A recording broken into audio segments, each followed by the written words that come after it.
Mr. Harold Cash with us. He represents Solomon Exchange Company, which is a real estate investment company. He came in, what was it, September?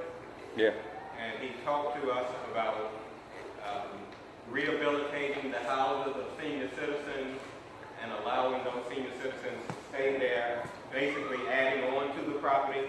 He's going to come back today and tell us that he was going back to research that, and he's going to tell us what his research came up with. So, Mr. Cash, come forward, please. Thank you. Hi, everybody. Hi.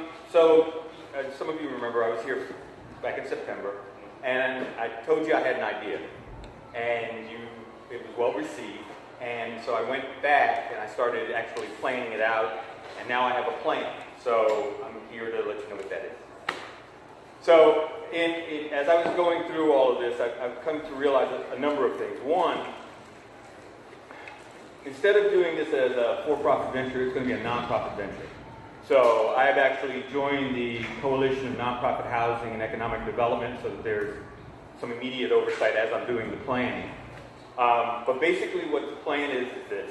We have seniors who are in these blocks in these hot neighborhoods that are being developed, and their property is not being developed. What we'd like to do is joint venture with the senior. We would move them out for the number of months it would take to renovate, to gut the place, turn it into 2 condos. We would move them back into the bottom condo. That's theirs, 2 stories. It'll be soundproofed. It'll have a vertical lift in it. It'll have wide doorways, walk-in tubs. It will be, you will be able to age in place in the story. You know, you'll never have to go anywhere because nowadays we have all of these senior care companies that'll come to you. Okay, so if the house is actually set up for it, then it makes life a lot easier for everybody. We will do the same pop-up that you see everywhere else, and we'll have a second condo on the top, and the nonprofit gets that condo to sell. You own the bottom condo. That's yours. You pass it on to your family. You do whatever you want with it. By doing it as a nonprofit, because one of the other things that I found as we were going through this process is there are seniors out there who just own their houses outright. They don't have a mortgage. Okay? There are other seniors who have very small mortgages. So if the money that we're making stays in the nonprofit, then we'll actually eventually be able to help them as well. That's the goal.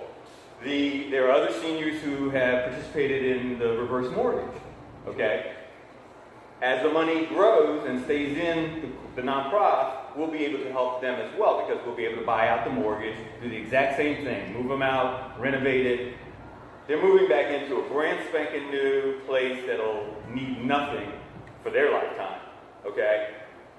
Even if they live 5, 30 years more, it'll be that well built. There's not a lot more to say at this point. Oh, there is one other thing.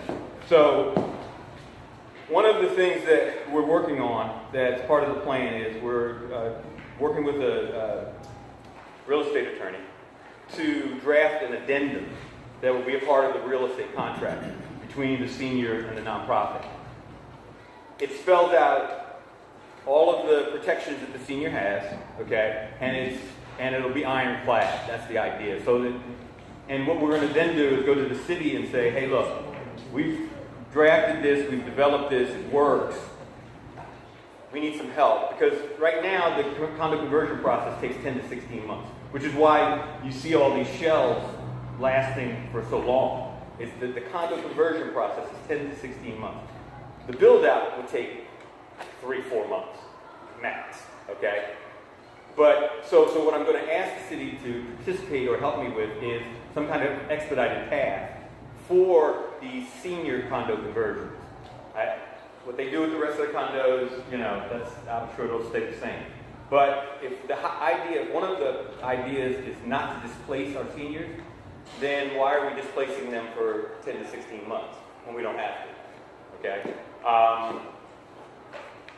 Again, we will be paying for them, if they choose not to go live with a relative or a friend, we will pay for them to live in a residence inn or something where they'll be comfortable for the period of time that it takes to do the development, and then we move them back. that's the broad strokes. There's a lot of stuff that I'm still going through and learning and figuring out as I do this. But I wanted to let you guys know that it's no longer just an idea.